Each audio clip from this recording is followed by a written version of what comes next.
just about 18 to 20 inches of water, maybe moving little rapidly.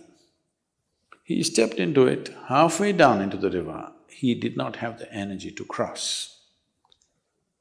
There was a tree branch, a dead branch, he just held on to it. He doesn't have the strength to take the next step, but he's not the kind of man to let go. He held on, we don't know for how long.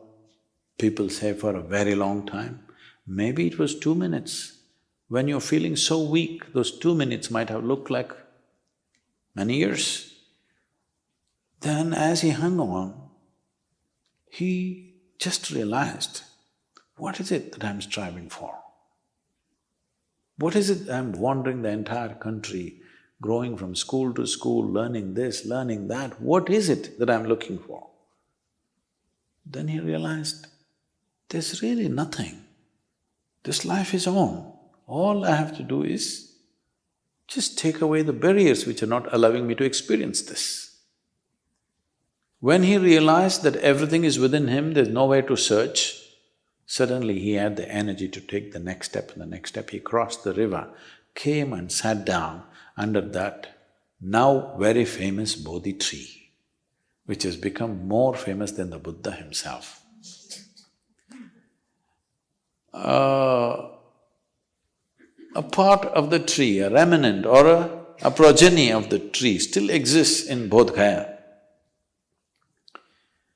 And he sat under the tree, it was this full moon night which is coming now, on 10th of May.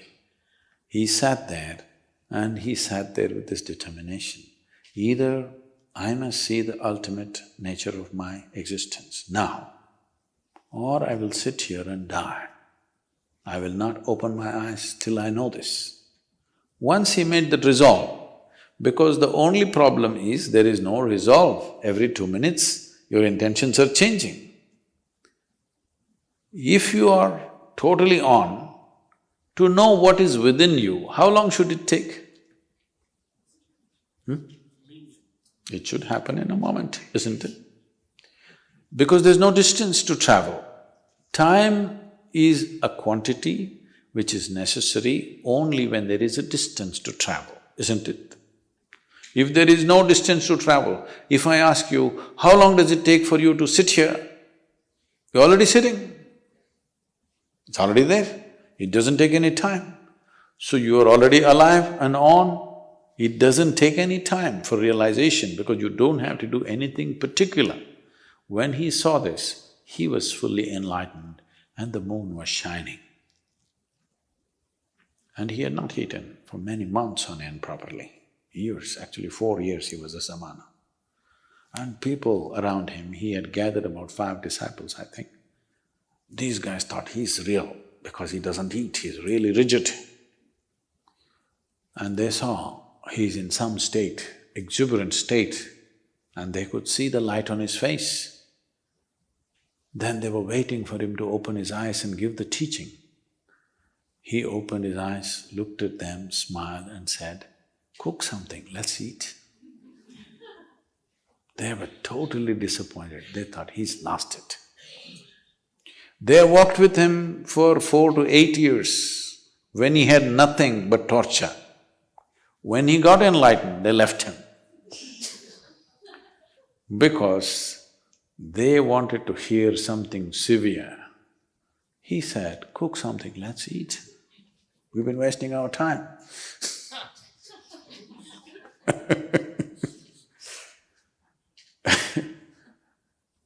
There are many beautiful episodes in his life. When he one day walked upon the river bank after he has become a Buddha and went and sat down under a tree. Tree, not because tree is the best place to sit under, ants can get you. Because that was the only real estate of those times. There are no buildings and buildings and buildings everywhere. So tree was a good place, a pleasant place to sit under. Rather than sitting in harsh sun, you sit under a tree. An astrologer who was of great proficiency in his trade saw the footprint on the riverbank. He had come to… In India, people of any… this thing means… bath means always river. Those rivers are going away, I will tell you later. Bath means always river. So he came for a bath, the river, then he saw the footprint. There is a whole science, or rather observations, through which by looking at the way one's feet is, somebody predicts exactly what he will do. So he saw the footprint and then he saw that this is the footprint of an emperor, somebody who should rule the world. Then he wondered, why would such a person be in this remote place near a jungle? Then he followed the footprint, thinking he will meet an emperor. Then he saw this monk, Gautama, sitting under a tree. Then he looked at he thought either my astrology has gone all wrong, or I'm being fooled, or I'm in some kind of a hallucination. What's happening here? Then he went to Gautama and asked, who are you? Gautama was in this kind of Jasjeet kind of state. He said, I'm nobody. I am just a nobody. But you have the feet of an emperor. You should conquer the world. Gautama said, that I will, but not by conquest. See, there are two ways you can have the world, either by conquest or by inclusion. Yes?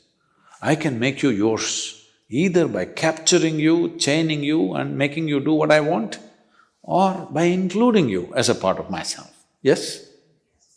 Both ways, something or somebody becomes yours, isn't it?